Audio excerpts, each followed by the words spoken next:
Hello. Good evening. Welcome back to this quiet little room. Outside, maybe the night wind is starting to blow. Or light rain is tapping against your window. Or perhaps there is only silence. A deep, heavy silence that sits on your chest like a cat that refuses to move. That kind of silence. The kind that comes after a long day. A day that asked too much of you. A day that took more than it gave. But that day is over now. Whatever happened out there, it's done. You don't need to carry it into this room. You don't need to replay conversations. You don't need to plan for tomorrow. Tomorrow will arrive when it arrives. And when it does, you will handle it. You always do. You have always handled everything that came to you. Every challenge. Every disappointment. Every unexpected turn. You are still here. You are still breathing. You are still trying. That is enough. That has always been enough. But right now is not for trying. Right now is not for handling. Right now is not for planning or replaying or worrying. Right now is for sleeping. Tonight we're going somewhere different. Somewhere far from here. We're going to America. But not the America you see on television. Not the America of crowded cities and traffic jams and people walking so fast their shoes barely touch the sidewalk. Not the America of neon lights and 24-hour convenience stores and news that never stops shouting. No. We're going to the old America. America when it was still new. When the forests were so thick that sunlight barely touched the ground. When the rivers ran clear and cold and full of fish that had never seen a hook. When the only sounds at night were the wind in the pines, the call of owls, and the soft lapping of waves on shores that had no names on any map. America when the people who lived there, the first peoples, had been there for thousands of years. Generations upon generations. Grandfathers telling stories to grandchildren. Grandmothers teaching girls which berries to pick and which to leave for the birds. They did not own the land. They belonged to it. There is a difference. Owning means possessing. Belonging means being part of something larger than yourself. They understood that. We are still learning. Tonight, we're getting on a ship. A small ship. A wooden ship. A ship that would fit inside a modern ferry's parking deck. A ship that would look like a toy next to the container ships that cross the ocean today. But in 1620, this ship was the difference between staying and going. Between safety and freedom. Between a life you did not choose and a life you might build with your own two hands. Her name was the Mayflower. Mayflower. Flower of May. A gentle name for a vessel that would face the most savage ocean on earth. Inside that ship, 102 people gathered. Not soldiers. Not explorers seeking adventure or gold. Ordinary people. Farmers who knew the feel of soil between their fingers. Carpenters who could build a house from nothing but trees and nails. Tailors who could turn a bolt of cloth into a warm coat. Housewives who could make a meal from scraps and stretch it to feed a family of 8. Children who had never been more than 10 miles from the house where they were born. Babies who had only just learned to smile. They were called pilgrims. Pilgrim. It comes from an old word that means someone who travels to a sacred place. For them, the sacred place was not a building. Not a church with stained glass windows and a stone altar. The sacred place was anywhere they could pray without fear. Anywhere they could read their Bible without a government official watching. Anywhere they could teach their children about God the way they believed was right, not the way the king commanded. In England, that was not allowed. So they left. Not because they were brave. Bravery is not the absence of fear. Bravery is being afraid and doing it anyway. They were afraid. They were terrified. They were leaving everything they had ever known, their homes, their families, their language, their food, the smell of the soil, the sound of the church bells, the graves of their ancestors. All of it left behind. But the fear of staying was greater than the fear of going. So they went. Before we board that ship, let's settle in. Find the position that feels best for your body tonight. Maybe on your back, with your arms at your sides, palms up, open like you are receiving something. Maybe on your side, with a pillow between your knees, curled like a sleeping cat. Maybe on your stomach, face turned to one side, one leg bent, the blanket pulled up to your ear. There is no wrong way to sleep. Your body knows what it needs. It has been carrying you all day. Carrying your weight. Carrying your worries. Carrying the tension you did not even know you were holding.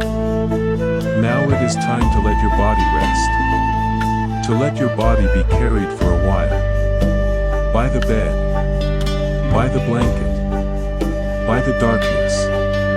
By this voice. Now. Take a breath in. A slow breath. Through your nose if that is comfortable. If your nose is stuffy, through your mouth is fine too. There is no wrong way to breathe either. Just breathe. Fill your lungs from the bottom up. Like pouring water into a glass. Let your belly rise first. Soft and round. Then your ribs. Expanding sideways like the wings of a bird. Then your chest. Lifting gently toward the ceiling. Now hold it. Just for a moment. 1, 2, and release. Let the air leave through your mouth. Not pushing it out. Not forcing it. Just letting it go. Like a sigh. Like you have been holding something all day, a word you did not say, a tear you did not cry, a tension you did not acknowledge, and now you are finally allowed to put it down. Again. Breathe in. Slowly. Notice how the air feels. Is it cool? Warm? Does it have a smell? Maybe the faint scent of your pillow. Your blanket. Your own skin. The soap from your last shower. The fabric softener on your sheets. These small, ordinary smells. They are the smell of safety. Of home. Of being exactly where you are supposed to be. Hold. And release. Longer this time. Let the sound of your breath be the only thing you hear. Not the traffic outside. Not the hum of the refrigerator. Not the thoughts in your head. Just the breath. Coming in. Going out. Coming in. Going out. Like waves on a shore. Like the tide that never stops. Like the rhythm of the earth itself. One more time. Breathe in.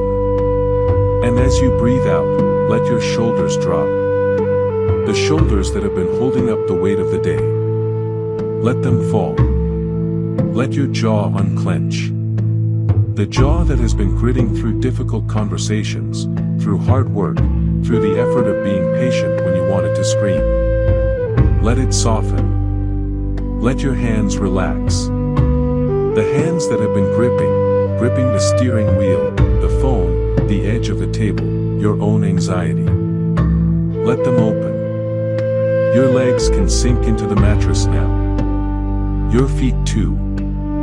As if the bed has reached up and is holding you. As if your bed has become a boat. A boat floating on calm water. And you are lying in that boat, looking up at the stars, going nowhere. Just floating. Not sinking. Not drowning. Not struggling. Just floating. The water holds you. The night holds you. This voice holds you. That is the feeling we want tonight. Floating. Good. Now let this voice be the current that carries you. Not pushing. Not pulling. Just moving gently beneath you, supporting you, holding you up so you do not have to hold yourself. Let's begin. Imagine a small harbor in a small town in England. The town is called Plymouth. The same name that will later be given to the colony in America. Same name. Different worlds. The date is September 6, 1620. The sky is gray, not dark, not light, just gray. The kind of sky that cannot decide whether to rain or clear. The kind of sky that makes you feel small and patient and a little sad. The wind smells of salt and fish and wet rope. Gulls cry overhead, circling the masts of ships, hoping for scraps. The water in the harbor is green-brown, churned by the tide, reflecting the gray sky. And at the dock, tied to a wooden pier with thick ropes, is a ship. The Mayflower. She is not beautiful. Not like the ships in paintings, with billowing white sails and carved figureheads. The Mayflower is a working ship. Her hull is stained dark by years of salt water. Her ropes are frayed in places. Her deck is worn smooth by the feet of sailors who have crossed this ocean before. She is sturdy. She is reliable. She has made this journey before, carrying wine from France, cloth from the Netherlands, fish from Iceland. But she has never carried 102 passengers. She has never carried families. She has never carried hope. On the dock, people are saying goodbye. A young woman in a gray dress holds her mother's hands. Her mother is crying. The young woman is not crying, not yet.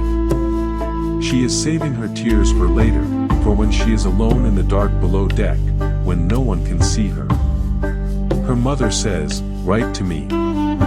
As soon as you arrive. Write to me." But they both know there is no postal service across the ocean.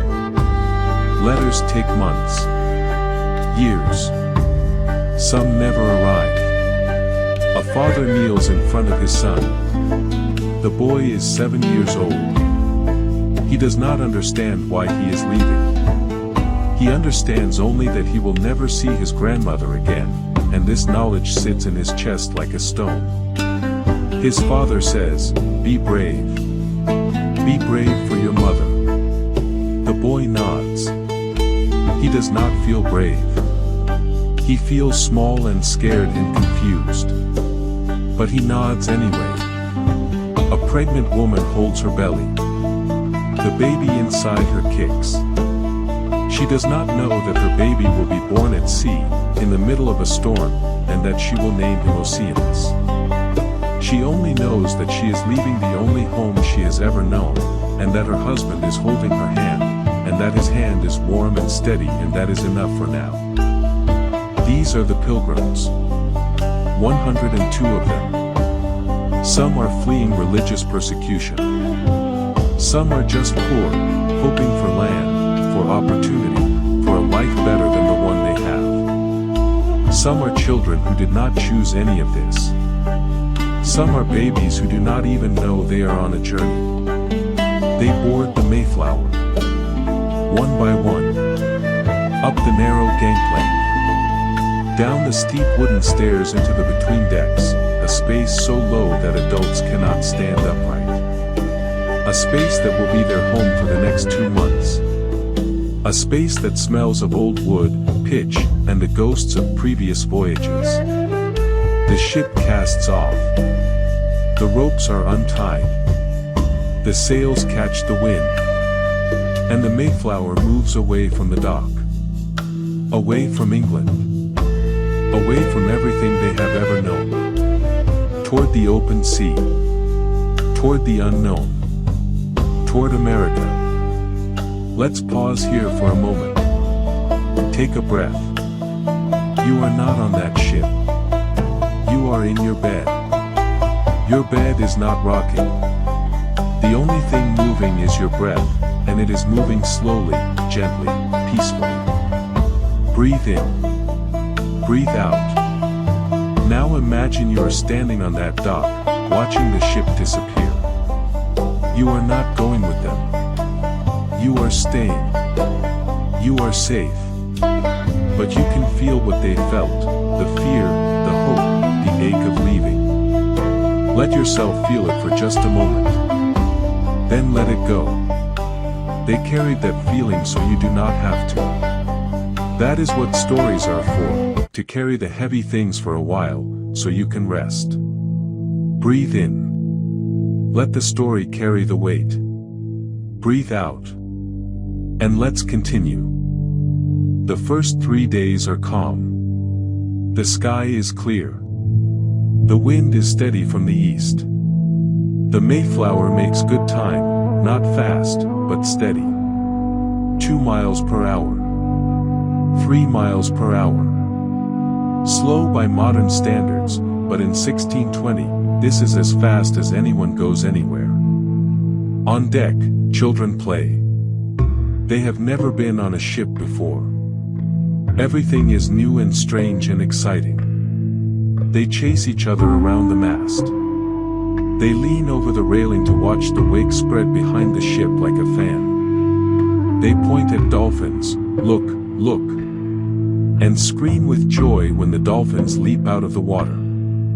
Adults sit on barrels and crates, talking quietly. They talk about the future. What will they build? A village. A church. A school. What will they plant? Corn, if the soil is good. Wheat, if it will grow. Vegetables, carrots, cabbages, onions. They talk about their children. Their hopes. Their fears. They do not talk about the people they left behind. That is too painful. At night, they gather below deck. Someone reads from the Bible by candlelight. Someone leads a prayer. They sing hymns, not loudly, because the sailors on deck might hear and mock them, but softly, voices blending in the dark. The ship creaks. The water slaps against the hull. And the hymns float up through the cracks in the deck, mixing with the wind, disappearing into the stars. On the 4th day, everything changes. The wind shifts. It comes from the west now, not the east. And it is not a gentle wind.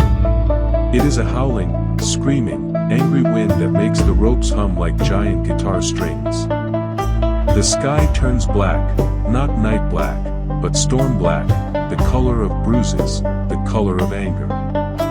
Captain Jones shouts from the helm, all hands on deck. Secure the sails. The sailors run. They climb the rigging like monkeys, their bare feet gripping the ropes, their hands working fast to tie down the canvas before the wind tears it to shreds. But the wind is faster. One sail rips, a sound like tearing silk, but louder, much louder, a sound that makes everyone on deck freeze for just a second. Everyone below, the captain shouts. Passengers below deck. Now. The passengers do not need to be told twice. They run, mothers grabbing children, fathers grabbing bags, everyone stumbling and sliding on the wet deck, toward the narrow staircase that leads to the between decks. It is chaos. A child falls. A father picks her up without stopping. A woman drops her Bible. She does not go back for it. Below deck, it is dark. Dark and crowded and wet. The between decks was not designed for passengers. It was designed for cargo, barrels of wine, bales of cloth, crates of tools. The ceiling is so low that a tall man cannot stand. The floor is rough wood, splintered in places. There are no beds, no chairs, no tables. Only the floor, and each other, and the thin wooden hull between them and the sea. 102 people. In a space the size of a large living room. For 7 days. Let me tell you what 7 days in a storm feels like. Not because I want to frighten you, but because I want you to understand. And then I want you to let it go. The ship does not rock gently, like a cradle. It lurches. It pitches. It rolls. One moment, the floor drops out from under you, your stomach lifts, your hands grab for something to hold, and the next moment, the floor slams up to meet you, and your knees hit the wood, and you taste blood. The waves hit the hull like battering rams. Each wave makes a sound like thunder underground, a deep, booming, shuddering sound that you feel in your bones. The wood groans. The ropes squeal. The masts above deck bend like fishing rods under the weight of a giant fish. Every moment, you expect the ship to break apart. Every moment, you are surprised that it does not. Water comes in. Not a flood, not yet, but water everywhere. Water seeps through the cracks in the hull. Water drips from the deck above. Water splashes through the hatch every time a wave breaks over the ship. The floor is wet. Your clothes are wet. The blankets are wet. There is no dry place to sit, no dry place to sleep. You are wet, and you are cold, and you are going to be wet and cold for 7 days. People get sick. Not just seasick, though there is plenty of that, the vomiting, the retching, the sour smell that never quite goes away. People get sick with real sickness. Fever. Cough. Chills. The ship's doctor, if you can call him that, has a small chest of medicines. Some herbs. Some ointments.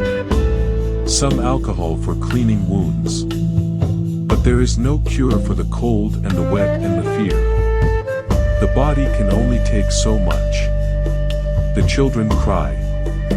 They cry because they are scared. They cry because they are cold. They cry because they do not understand why the world is shaking, why the floor will not stay still, why their mothers cannot make it stop. Their mothers hold them. The mothers are crying too, but they cry silently, so their children will not see. But in the middle of all this, in the dark, in the cold, in the wet, a baby is born. Elizabeth Hopkins, a young woman with brown hair and a tired face, goes into labor. The ship is lurching. The waves are crashing. The wind is screaming. And Elizabeth is giving birth. There is no doctor. There are no clean sheets. There is no warm water. There are only the other women, 3 or 4 of them, who kneel beside her on the wet floor, holding her hands, wiping her forehead, doing what women have always done for each other. It takes hours. The ship rolls. Elizabeth screams. The women hold her. And then, a new sound. A baby's cry. High and thin and fierce. A boy. He is small, too small, perhaps, for a shipboard berth, but he is alive. His lungs work. His heart beats. He opens his eyes and looks at the dark ceiling of the between decks and does not know that he is in the middle of an ocean, in the middle of a storm, in the middle of history. They name him Oceanus. Oceanus Hopkins. Oceanus means ocean. Because he was born at sea. Because the ocean tried to kill him and failed. Because his first breath was salt air and his first bed was a ship in a storm. Oceanus survived. And somehow, miraculously, everyone else survived too. Let's stop here. Take a breath.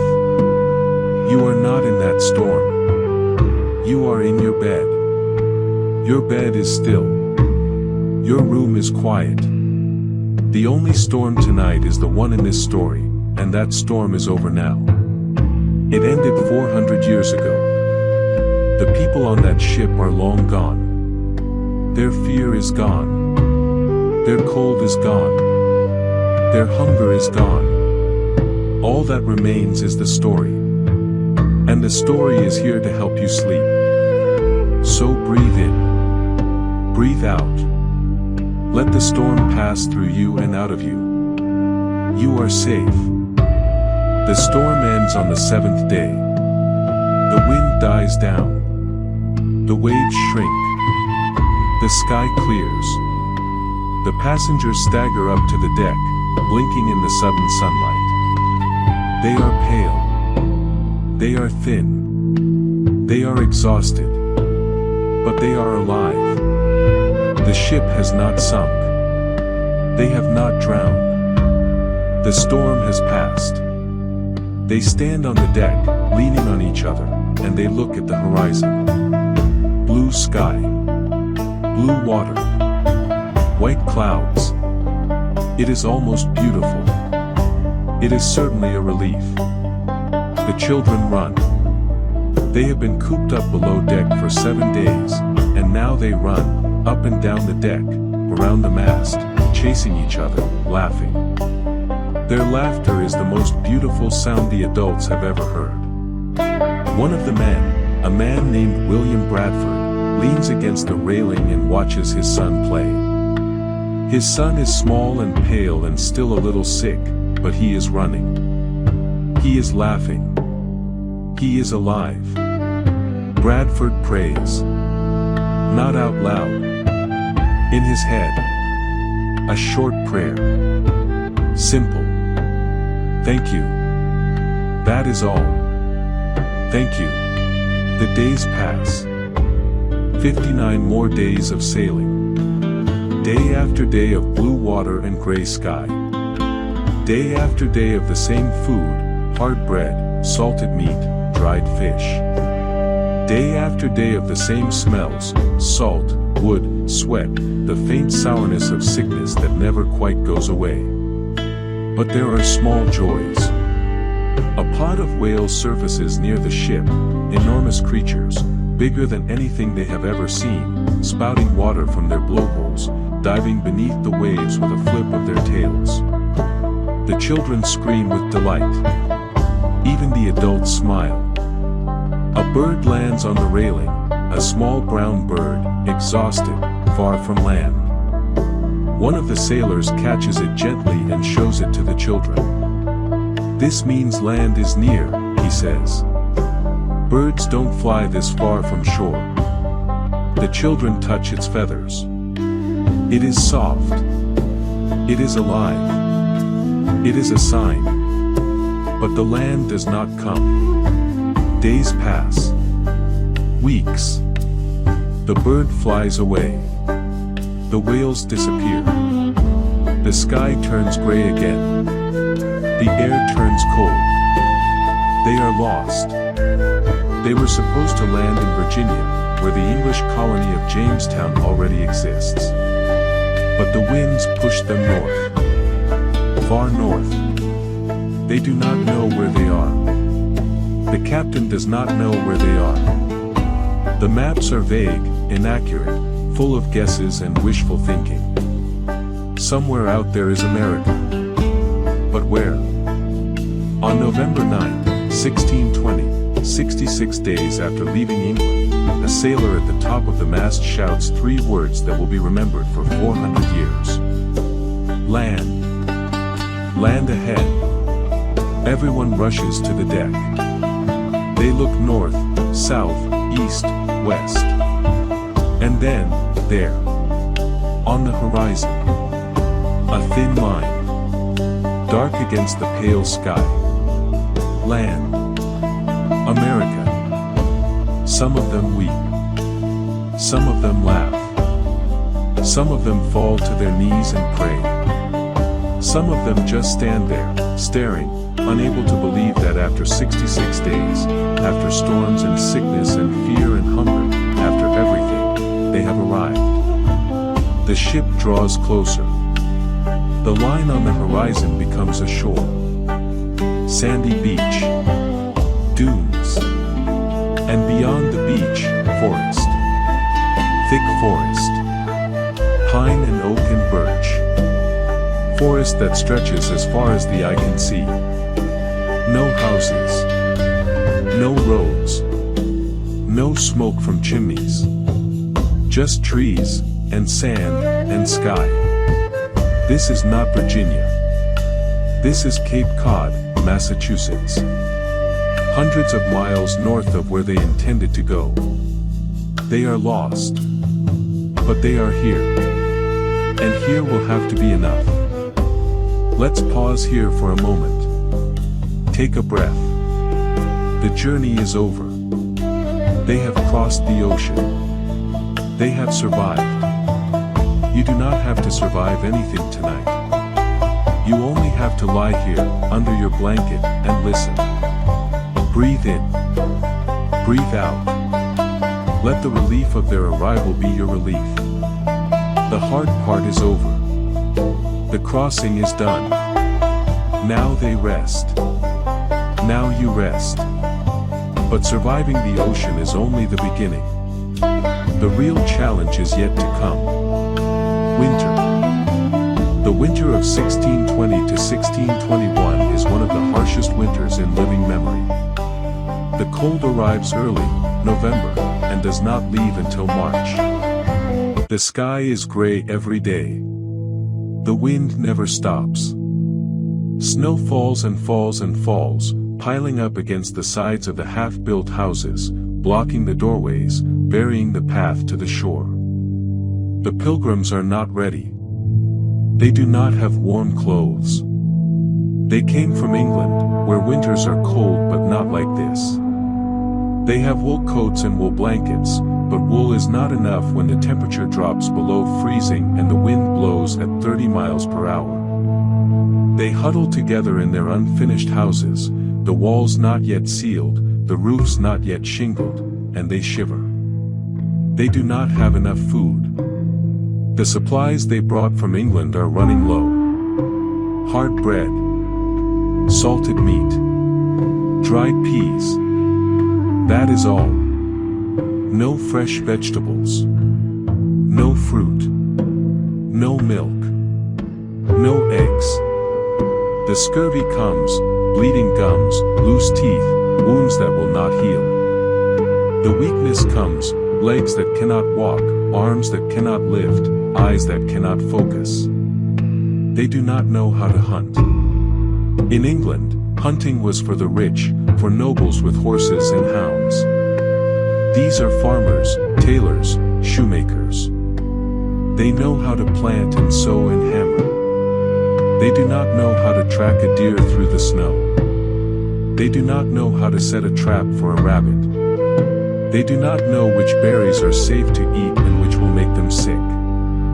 So they starve. And they freeze. And they die. The first to die is a young man named William Button. He is young, maybe 20, and strong. Or he was strong. But the cold does not care about strength. The cold takes him in his sleep. His friends wake up to find him stiff and pale, his eyes closed, his mouth slightly open. They carry him up the hill behind the settlement and bury him in the frozen ground. No coffin. No headstone. Just a hole, and a body, and a prayer. Then more die. A woman named Dorothy Bradford, the wife of William Bradford, walks out of the ship one night and falls into the cold water. No one sees it happen. They only know that she is gone. Her body is found the next morning, floating in the harbor. They bury her on the hill beside William Button. A child named Jasper Moore dies of pneumonia. His lungs fill with fluid. He coughs and cannot stop. His mother holds him for 3 days and 3 nights, and on the 4th morning, he stops coughing. He stops breathing. His mother does not scream. She does not cry. She just sits there, holding him, until someone gently takes him from her arms. One by one, they die. In December, 6 die. In January, 8 die. In February, 17 die. In March, 13 more. 42 people in total. Nearly half of them. The hill behind the settlement becomes a cemetery. The graves are shallow, the ground is too frozen to dig deep, so the bodies lie close to the surface, covered by a thin layer of dirt and snow. In the spring, when the snow melts, the animals will find them. The pilgrims know this. There is nothing they can do. They named the hill Burial Hill. The name is still there today. Let's stop here. This is the hardest part of the story. The darkest part. The part where it is tempting to close the book and walk away. But do not close the book yet. Because the story is not over. The darkest hour is always just before dawn. The sun always comes back. I promise. Take a breath. Hold it. Release it. Let the sadness pass through you. Do not hold it. Do not keep it. Let it go. The people who died on that hill are not in pain anymore. They are at peace. They have been at peace for 400 years. You are the one who needs peace tonight. So breathe. And let's continue. In March, something changes. The snow begins to melt. The ice in the harbor cracks and breaks apart. The wind shifts, still cold, but not bitter. Not killing. And one morning, a native man walks out of the forest. His name is Samoset. He is tall, with long black hair and dark eyes. He wears moccasins and leggings made of deerskin, a fur cloak over his shoulders. He carries no weapons. He walks straight toward the settlement. The pilgrims see him coming. Some of them grab their muskets. Some of them run inside. But Samoset does not stop. He walks up to the largest house, the house they use for meetings, and stands in front of the door. Then he speaks. In English. Hello, Englishman. The pilgrims stare at him. They cannot believe what they are hearing. How does he know their language? Where did he learn it? Who is he? My name is Samoset, he says. I am from the Abenaki tribe, to the north. I learned English from the fishermen who come to our shores to catch cod. The pilgrims do not know what to say. They have been here for months, and they have seen no one. They thought this land was empty. They were wrong. Samoset stays for a while. He eats with them. He tells them about the land, about the rivers and the forests, about the animals and the fish, about the other tribes who live nearby. He tells them about a man named Squanto. Squanto speaks better English than me, Samoset says. He has been to England. He lived there. He can help you. Help us, asks William Bradford. He can teach you how to plant corn, Samoset says. How to fish. How to hunt. He can teach you how to survive. The pilgrims look at each other. They have been praying for a miracle. And here it is. Standing in front of them. The next day, Samoset returns. And with him is Squanto. Squanto is shorter than Samoset, with a round face and intelligent eyes. He walks with confidence, not arrogance, but the confidence of someone who has seen the world and is not afraid of it. He looks at the pilgrims. They look at him. He speaks. My name is Tisquantum, he says. You English call me Squanto. I am from the Patuxet tribe. This land, he gestures at the ground beneath his feet, this land was my people's land. But my people are gone. A plague came. They died. He pauses. His eyes are not sad. They are calm. He has had years to mourn. He has done his mourning. Now he is here. I can help you, he says. If you let me. William Bradford steps forward. He is thin now, thinner than he was when he arrived. His clothes hang loose on his body. His face is gaunt. But his eyes are bright. We would be grateful, he says. We have nothing to give you in return. Squanto almost smiles. You do not need to give me anything, he says. I am not here for payment. I am here because helping is what I do. Let's pause here. Take a breath. Think about Squanto for a moment. He was kidnapped from his home. Taken across the ocean. Sold as a slave. Lived in a foreign land where he did not speak the language, did not know the customs, did not have a single friend. When he finally returned home, his entire family was dead. His tribe was gone. The village where he played as a child was empty. The voices he remembered, his mother's voice, his father's voice, the voices of his brothers and sisters, all silent. And then strangers came. Strangers who looked like the people who had kidnapped him. Strangers who spoke the language of his captors. Strangers who built their houses on the graves of his people. He had every reason to hate them. Every reason to walk away. Every reason to let them freeze and starve. But he did not. He chose kindness. He chose to be a bridge instead of a wall. Breathe in. Hold that thought. Breathe out. And so Squanto teaches them. He walks with them through the forest, showing them which plants are medicine and which are poison. Which berries are sweet and which will make you sick.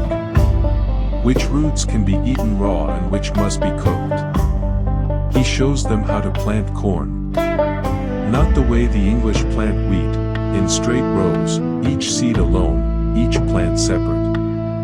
No. The Indian way. The three sisters. Corn, beans, and squash. First, the corn. Planted in small hills, 3 or 4 seeds to a hill. The corn grows tall, strong, straight. It becomes the pole. Then, the beans. Planted around the corn stalks. The beans climb the corn, using it for support. The beans put nitrogen into the soil, nitrogen that the corn needs to grow. Then, the squash. Planted between the hills of corn. The squash spreads across the ground, its broad leaves shading the soil, keeping it moist, preventing weeds from growing. 3 plants. 1 hill. Working together. Stronger together than they could ever be alone. The pilgrims watch, and they learn, and they plant. And the corn grows. Taller than any corn they have ever seen. Greener. Stronger. The beans climb the corn stalks, their purple flowers opening to the sun. The squash spreads across the ground, its yellow blossoms shining like stars. It is a miracle. But it is not a miracle. It is knowledge. It is the knowledge of people who have lived on this land for thousands of years. The pilgrims did not bring this knowledge with them from England. They could not. England does not have corn. England does not have beans. England does not have squash. The knowledge was already here, waiting for them.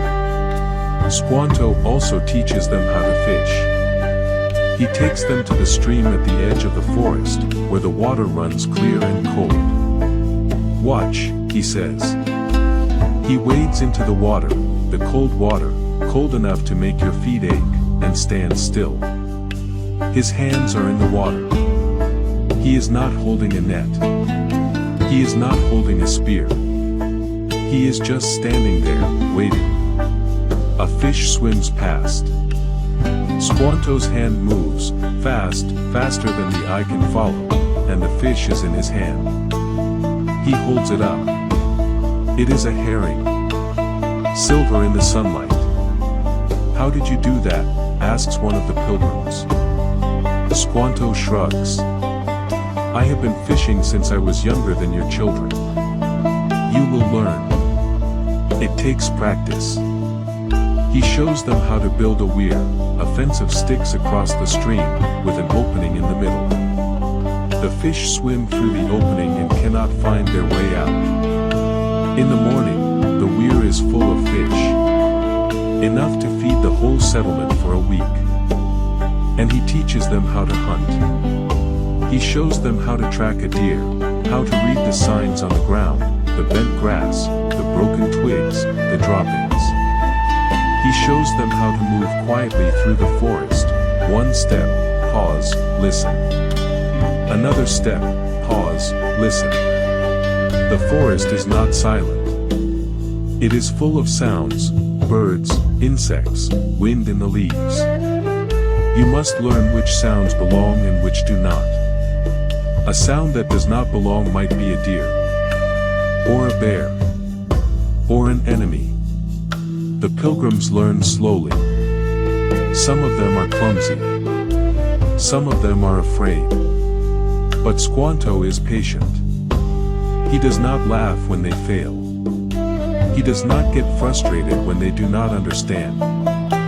He just shows them again, and again, and again. Because he knows. He knows that their survival depends on this. And he knows that his survival, his purpose, depends on them. Let's pause here. Take a breath. Think about patience. Squanto had patience. He did not give up on the pilgrims when they made mistakes. He did not walk away when they were slow to learn. He stayed. He taught. He waited. You have been patient too. You have waited for things. For healing. For answers. For someone to understand you. For the storm to pass. You are still waiting. But you are still here. That is patience. That is strength. Breathe in. Recognize your own patience. Breathe out. Let the story continue. Summer comes. The days grow long and warm. The sun rises early and sets late, painting the sky in shades of orange and pink that seem to last for hours. The corn reaches higher than a man's head, tall, green, rustling in the wind like 1,000 whispering voices. The beans are thick with pods. You can see them swelling day by day, small green fingers reaching out from between the leaves. The squash are heavy and round, turning from green to orange in the sun, their skins growing hard and their flesh growing sweet. The pilgrims look at their fields and cannot believe what they see. They have never grown food like this. Not in England. Not anywhere. They walk among the corn stalks, running their hands along the leaves, feeling the texture, rough, slightly fuzzy, alive. They kneel beside the squash and lift the heavy fruits, marveling at their weight. They pull beans from the vines and eat them raw, tasting sweetness they did not expect. They have enough to eat. For the first time since they arrived, they have enough. More than enough. They have enough to store for winter. Enough to share. Enough to celebrate. William Bradford stands at the edge of the field, looking out at the harvest. His wife is dead, buried on the hill. He still visits her grave sometimes, when the work is done and the sun is low and the others are asleep. He sits beside the mound of dirt and talks to her. Tells her about the corn. About the beans and the squash. About Squanto, who came from nowhere and saved them all. He does not know if she can hear him. He talks anyway. But today, standing in the field, he is not thinking about death. He is thinking about life. The corn is golden. The pumpkins are orange. The beans are dry and rattling in their pods.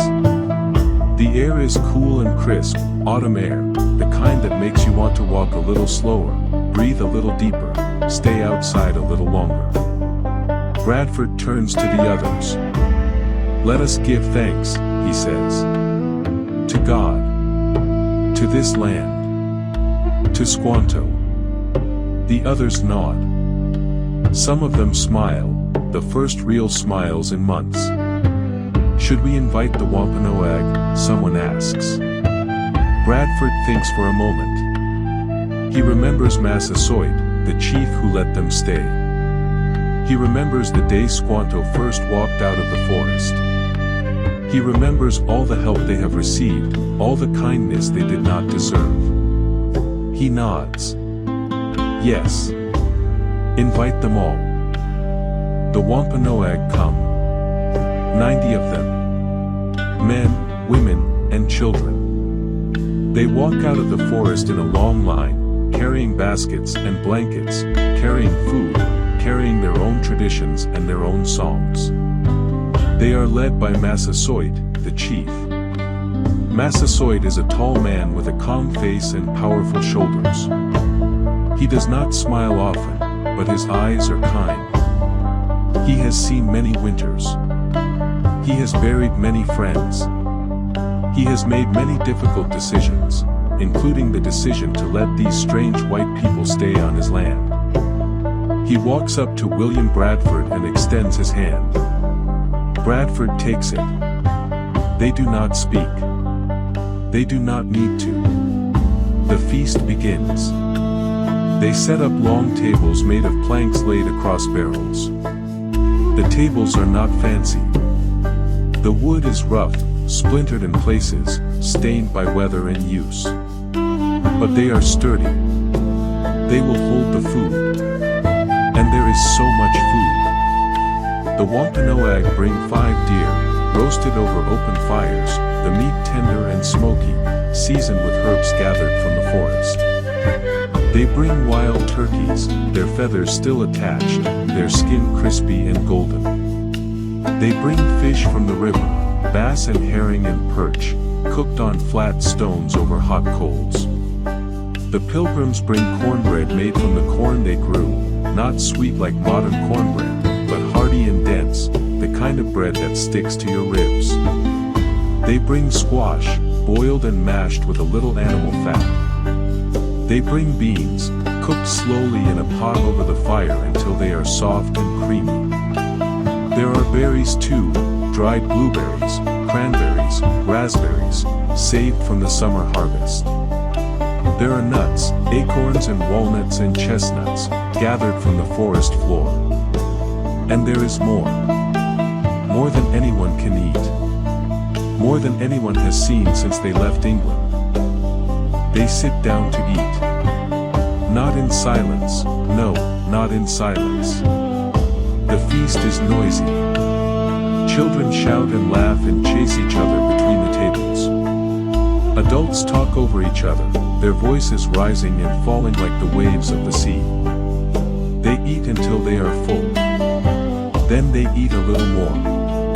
A pilgrim man named Edward Winslow, who will later write down everything he sees, who will become the historian of the colony, looks around at the scene and tries to remember every detail.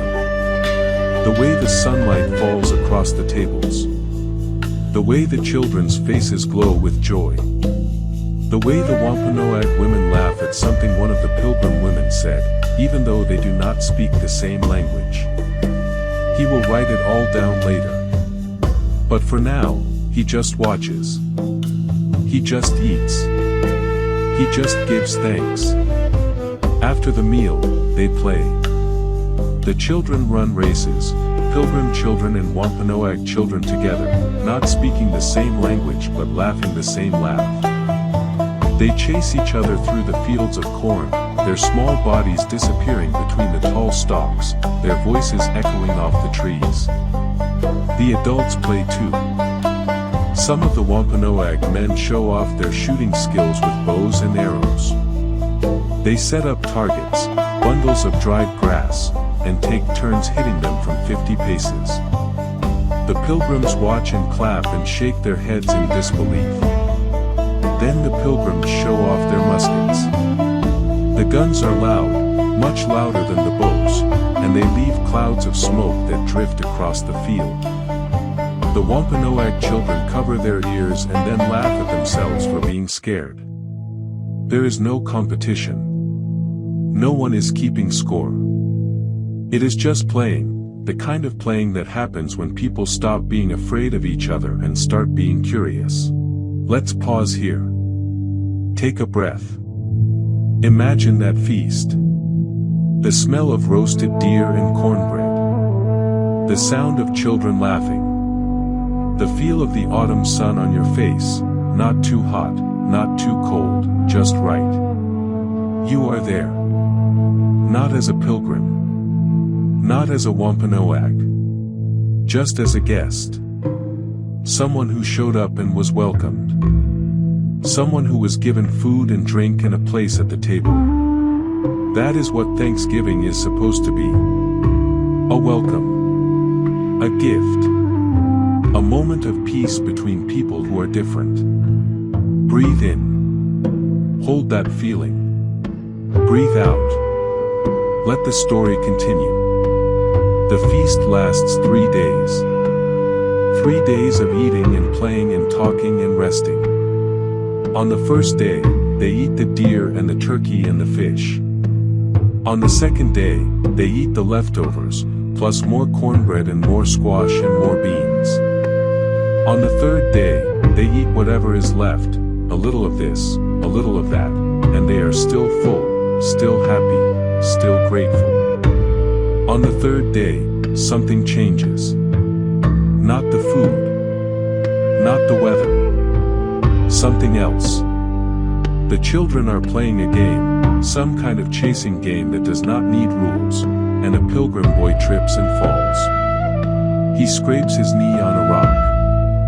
He starts to cry. A Wampanoag girl runs over to him.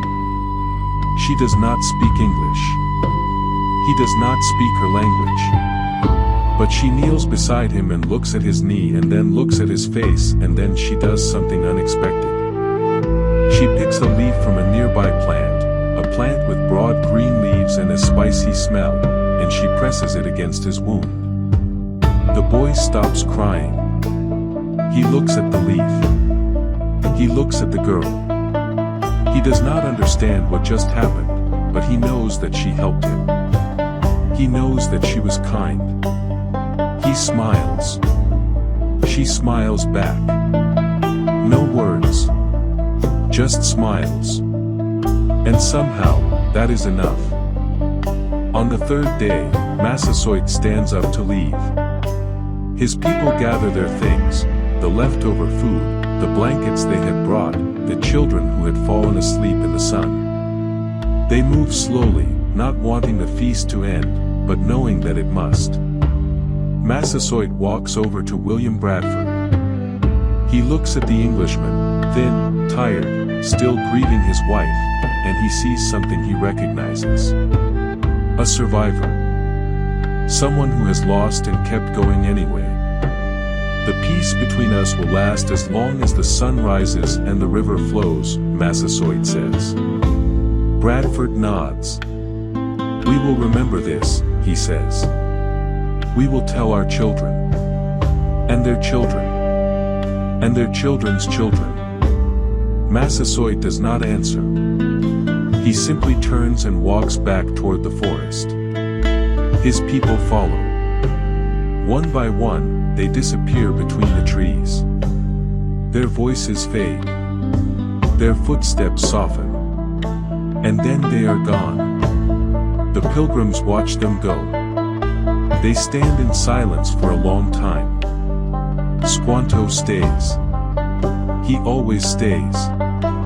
He stands beside Bradford, looking at the forest where his people used to live. His face is unreadable, not sad, not happy, just present.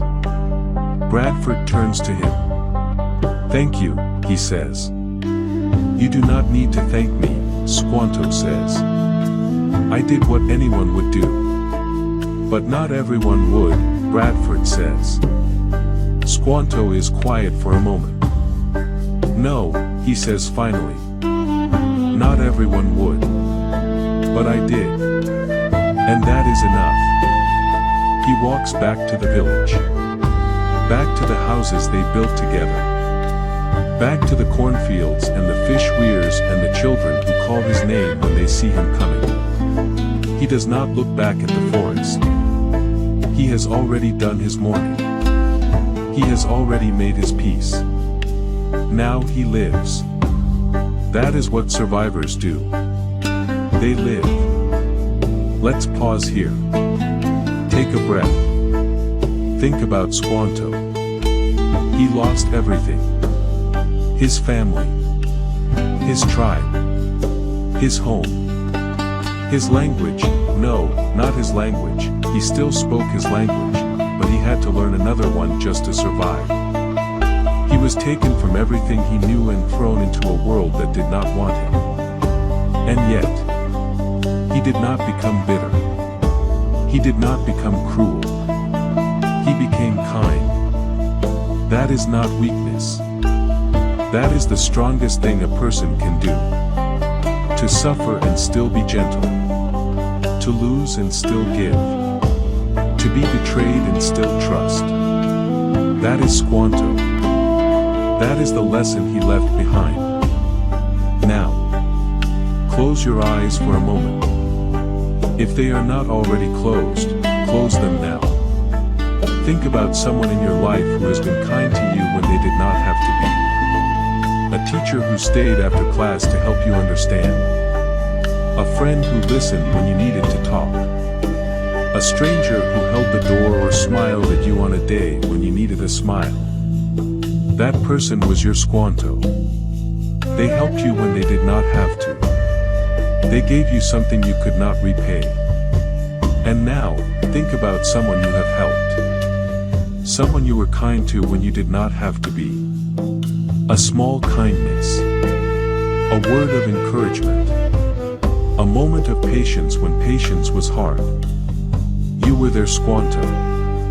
That is how kindness spreads. From person to person. From generation to generation.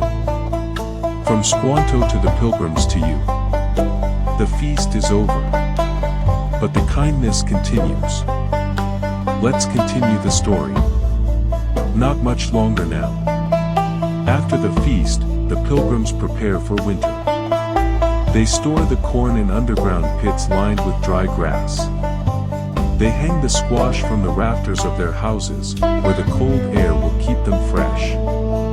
They dry the beans in the sun, then pack them into clay pots sealed with animal fat. They have enough. Not just enough to survive, enough to thrive. For the first time since they arrived, they are not afraid of winter. They are not afraid of hunger. They are not afraid of the cold. They have Squanto to thank for that. But Squanto does not want thanks. He wants them to learn. To remember. To pass on what he taught them. So they learn. They remember. They pass it on. Winter comes again. But this winter is different. The snow falls, but the houses are tight and warm. The wind blows, but the fires burn bright. The days are short, but the storehouses are full. The pilgrims sit by their fires and tell stories.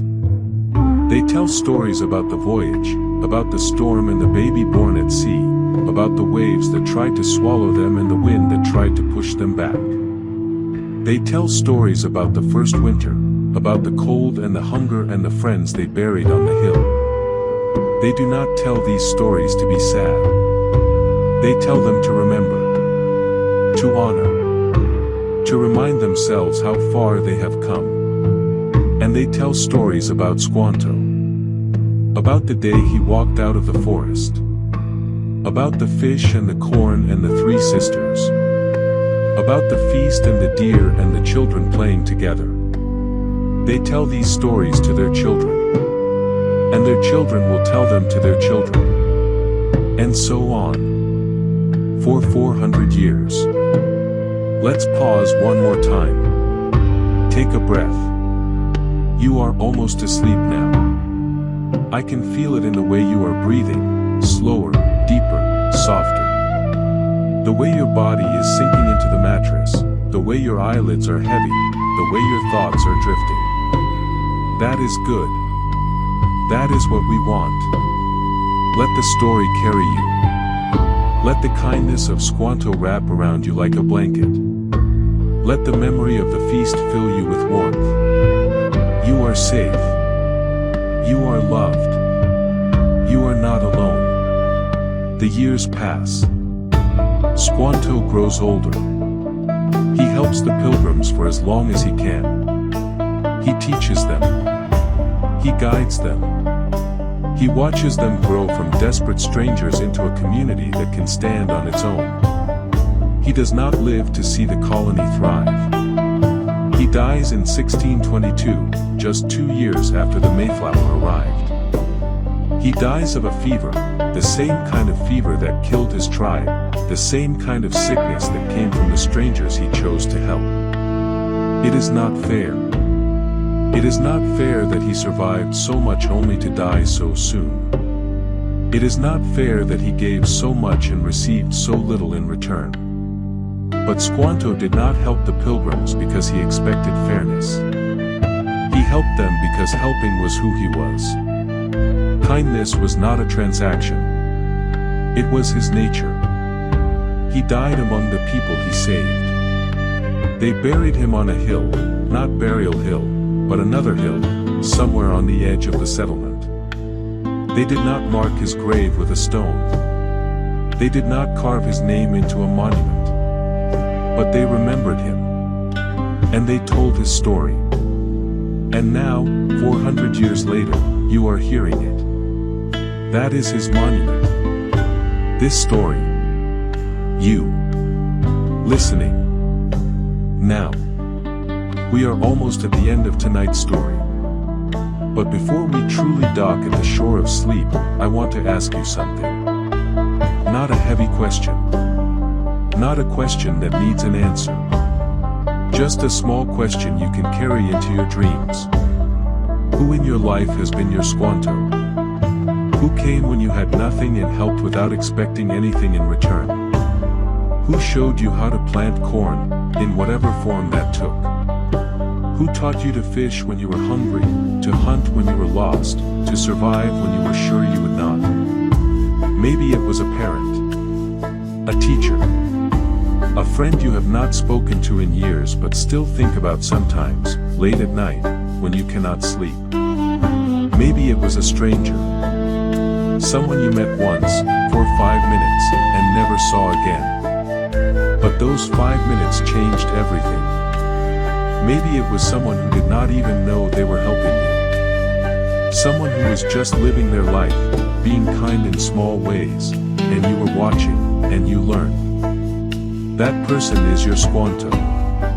And the second question, for whom can you be Squanto? Who is struggling near you who might only need someone to show them the way? Someone who is cold, hungry, lost, not literally, maybe, but in their heart. Someone who needs a hand, a word, a moment of patience. You do not have to save a colony. You do not have to cross an ocean or survive a storm or bury half your neighbors on a frozen hill. You just have to be kind. Small kindness. The kind of kindness that costs you nothing but means everything to someone else. That is what Squanto did. Not grand gestures. Not heroic battles. Just showing up. Just teaching. Just staying. You can do that. You already have. And you will do it again. Let's sit with that for a moment. Close your eyes if they are not already closed. Think about the people who have helped you. Let their faces appear in your mind, one by one. Do not rush. Let them come when they are ready. Maybe a teacher who believed in you when you did not believe in yourself. Maybe a friend who listened without judging. Maybe a stranger who smiled at you on a day when you needed a smile. See their faces. Feel the gratitude in your chest, that warm feeling, like drinking hot tea on a cold day. Hold that feeling. Now think about the people you have helped. The ones you have been kind to. The ones who might remember you the way you remember your Squanto. You did not do it for recognition. You did it because it was the right thing to do. That is what kindness is, doing the right thing when no one is watching. You have been kind. You will be kind again. That is who you are. Breathe in. Hold that warmth. Breathe out. The story of the Mayflower and Squanto is over now. But the story of kindness, the story of choosing to be a bridge instead of a wall, that story never ends. It continues in you. Every time you choose to help, even when you are tired. Every time you choose to forgive, even when you have been hurt. Every time you choose to be patient, even when patience is hard. Every time you smile at a stranger. Every time you hold the door.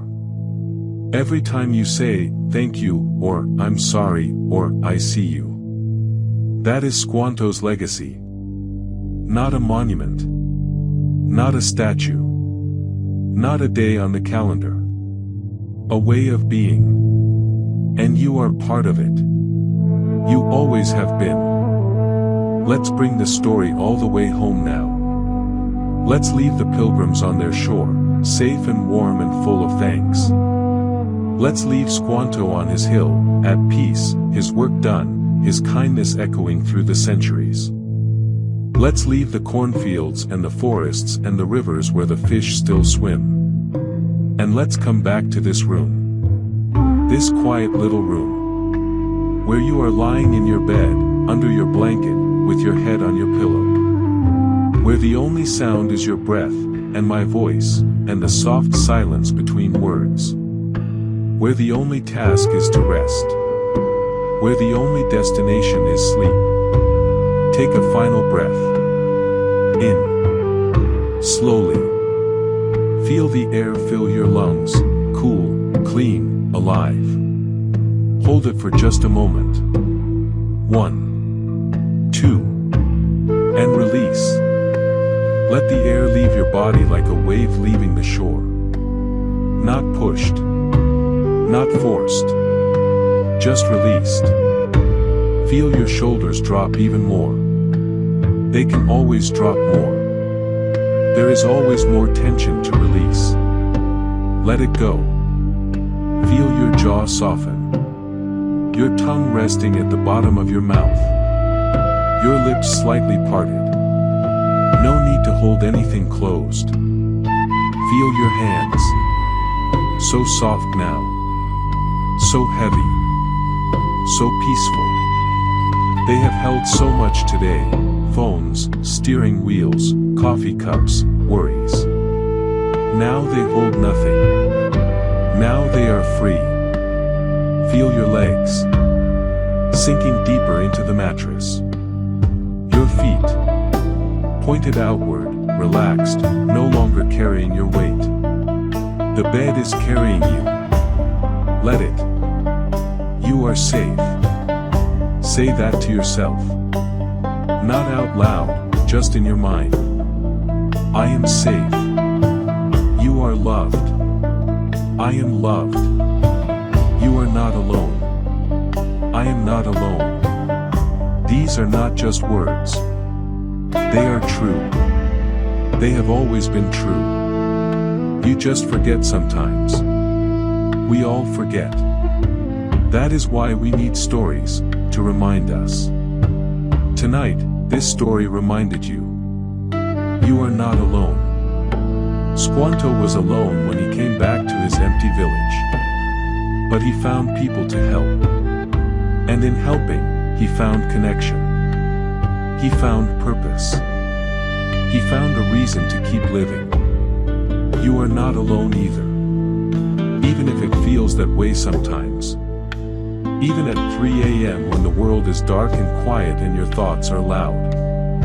You are not alone. There are people who love you. People who would help you if you asked. People who are grateful for you, even if they have not said it. And there is you, the person who helps, who gives, who stays. You are your own Squanto. Do not forget that. If you wake up in the middle of the night, that is fine. Do not fight it. Do not stare at the ceiling and worry about how many hours of sleep you have left. Just turn over. Fluff your pillow. Close your eyes again. Sleep will come back. It always does. If you dream of ships and storms and cornfields, that is fine too. Let the dreams come. They are just stories your mind is telling itself. They cannot hurt you. If you do not remember anything tomorrow morning, not the story, not the questions, not the affirmations, that is more than fine. Your body remembers. Your nervous system remembers. The calm you feel tonight will still be with you tomorrow, even if you do not know why. That is how sleep stories work. They do their work in the background, like roots growing underground, like corn sprouting in the dark. You do not need to remember. You just need to rest. Now. One more time. Close your eyes. If they are already closed, close them tighter for just a second, then let them relax. Feel the darkness behind your eyelids. Not empty darkness, warm darkness. Soft darkness. The kind of darkness that holds you, like water holds a floating body. Listen. Just listen. To the silence. To your breath. To the distant sound of your own heartbeat. Ba-dum, ba-dum, ba-dum. Slower now, softer now, like a lullaby, like a drum calling you home. The Mayflower is at anchor. The storm is over. The winter has passed. The corn is harvested. The feast is finished. The guests have gone home. Squanto is at peace. And you are here. In your bed. In your room. In this moment. With nothing to do and nowhere to go and no one to be except exactly who you are. Which is enough. More than enough. You are enough. Good night. Sleep well. Let the sleep come not as something you do, but as something that happens to you, like the tide coming in, like the peach floating down the river, like the ship finally reaching the shore. No effort. No struggle. Just rest. You have earned it. You have earned it 1,000 times over. Rest now. We will meet again. In another story. From another land.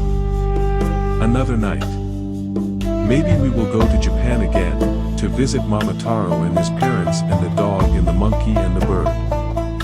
Maybe we will stay in America, to learn about George Washington or Harriet Tubman or the man who walked on the moon. Maybe we will go somewhere else entirely, to Africa, to India, to the islands of the Pacific, where other stories wait. There are so many stories. So many nights. So many chances to rest, to listen, to float. But that is for another time. For now, there is only this. This room. This bed. This breath. This sleep. You are safe. You are loved. You are not alone. Good night. Sleep well. And until we meet again, just sleep.